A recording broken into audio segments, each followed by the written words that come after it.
The problem we will be solving goes as follows. A compound contains carbon, sulfur, and chlorine. The compound is 10.4% carbon and 27.8% sulfur. What is its empirical formula? Our first step will be to find the grams. Because percentages are true no matter what size of sample we have, we assume that the size of this sample is 100 grams. We will get our grams of each element from the percentages given in the problem. The compound is 10.4% carbon, so carbon is 10.4 grams. The compound is also 27.8% sulfur, so sulfur is 27.8 grams.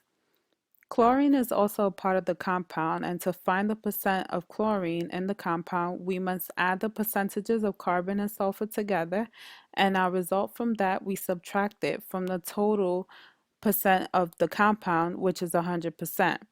And you should get 61.8 grams of chlorine, which is also, 61.8% of chlorine, which is also 61.8 grams.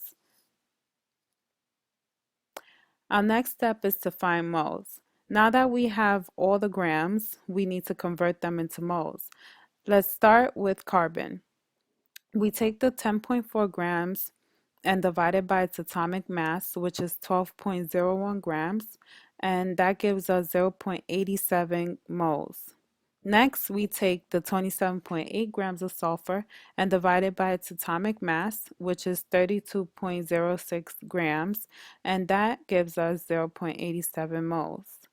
Now, we take the 61.8 grams of chlorine and divide it by its atomic mass, which is 35.45 grams, which will equal to 1.74 moles.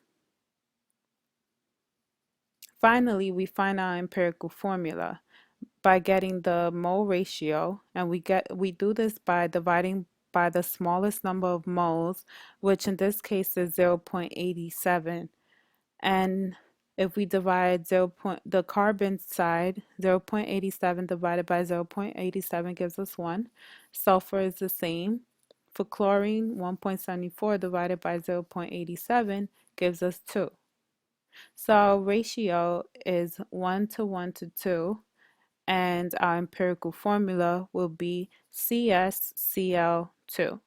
And we have solved our problem.